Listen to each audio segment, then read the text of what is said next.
My friends, welcome. This is Archangel. I know on some level that males register the inequities surrounding males. I have had many dislikes throughout life, yet never really fully understanding why I never took to certain things.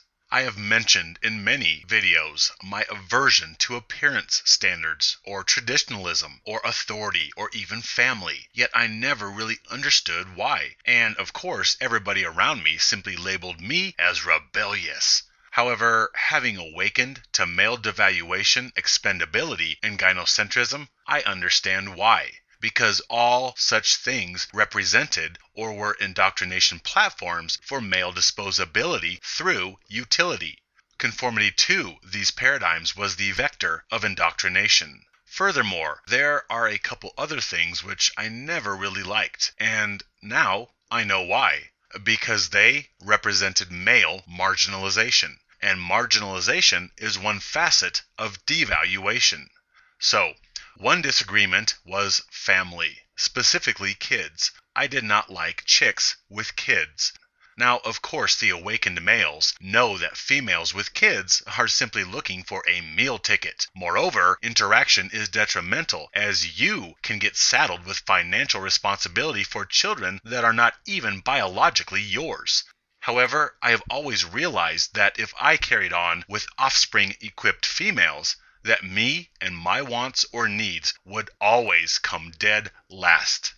I have always been a hopeless romantic at heart, and I wanted to be the only thing in her universe. I wanted 150% of her time and effort and affection and attention.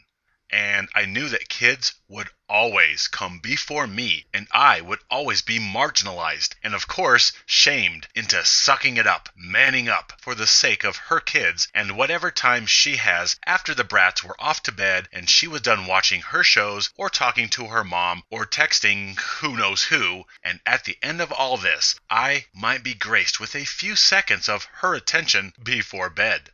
I also did not want my own kids for this very same reason. I was not willing to be marginalized nor have my feelings or desires put on the back burner for the sake of kids, no matter whose they were. Don't get me wrong, I am cool with kids, but I have always known that I never wanted my own, for the very same reason that I did not want to be marginalized, as I observed males were marginalized everywhere in society, and I did not want this under my own roof.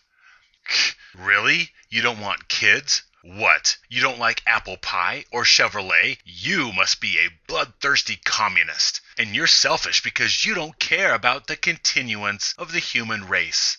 Yes, some may say I'm being selfish, but actually I am being responsible. If I am not willing to put kids first, then I should not have them. Besides, I have observed how fathers are marginalized en masse by feminist indoctrinated children today, and how even juvenile females manipulate and treat pops as a utility and an ATM machine just like mom does. Now, of course, if, in my journeys throughout life, an accident had occurred, yes, I would have stepped up to the plate and made that child a priority. However, my plan was not to be trapped and not to be marginalized, so thus kids were never an option for me, and I have always understood this, even before I understood gynocentrism. And now I understand my aversion to kids and the holy grail of family, because family mirrored male devaluation in society, and in the family, the males were, once again, used and marginalized. Oh, and today's father is the disposable whipping boy of the familial unit, who gets blamed for everything and is deemed the disposable of the parental head by our legislative system. Well, the male's physical presence is expendable, but his money is not. He needs to send that monthly check to support the beings that despise him. Another manifestation of marginalization that has always rubbed me the wrong way was bisexual females. I have never been turned on, nor did I ever like bi chicks. Oh, I know. What? You don't want kids, and you don't like seeing two chicks slobbering on each other? Oh, you probably don't like the stars and stripes, or fireworks, or dinner with the family Sunday afternoons after church, or hot dogs at the ballpark. You must be a Satanist. While every other guy is nearly expected to go crazy and drool at the mere mention of two chicks together. Meanwhile, I was merely annoyed. Sexual preference is usually hardwired into a person's genetic programming. Yet I seem to sense that females became bisexual by choice, and it irritated me. It did not cause me sexual excitation. There were many implications. For one, males are marginalized as usual. It's not about the male. He is merely an accessory to the bisexual female. He is not crucial. She could take him or leave him, depending on her mood, or if he made her mad or did not do his chores.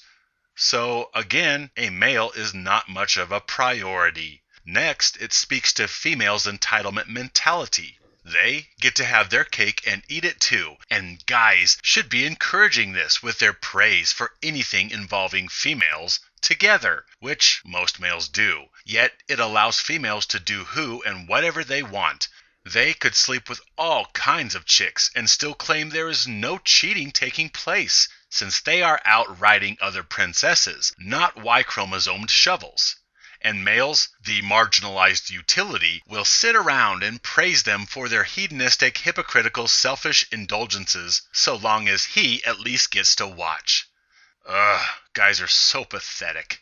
This also represents males as bumbling idiots that cheerlead their own marginalization, which further devalues males as buffoons who support and encourage female narcissism and duplicitous entitlement attitudes. I mean, come on, would females accept the reverse? A bisexual male that got his cake and eat it too, where he could take or leave her company, or sleep around with other guys, and claim fidelity, and expect females to get all excited and encourage his hedonism and philandering sexual indulgences? Oh, hell no. Females will not stand for this, and in many places, bisexuality is stigmatized worse than homosexuality when it comes to males. I never liked bi-females. For one, make up your freaking mind, Your Highness. But more importantly, too, it simply represented males as marginalized, pushed to the back burner in terms of importance. He is simply an expendable accessory. If he behaves, he gets to watch, maybe even join in. Otherwise, she doesn't need him or his disgusting cum, messing up her party with the girls. Females that go both ways. Ugh. Bottom line, we marginalize that which we devalue, and we devalue that which we intend trespass upon. Devaluing males is a one-way express ticket to male discardation. Bottom line. It's curious the things that suddenly come into focus when you put on the red pill glasses. There are many dislikes males form because they register male disposability, yet the reasonings never quite come into focus until they have formally been educated to gynocentrism, hypergamy, and female entitlement. Yet now I look back and these dislikes that I have had growing up, I now understand the mysterious origins of these preferences. All rhymes are now courted with reason.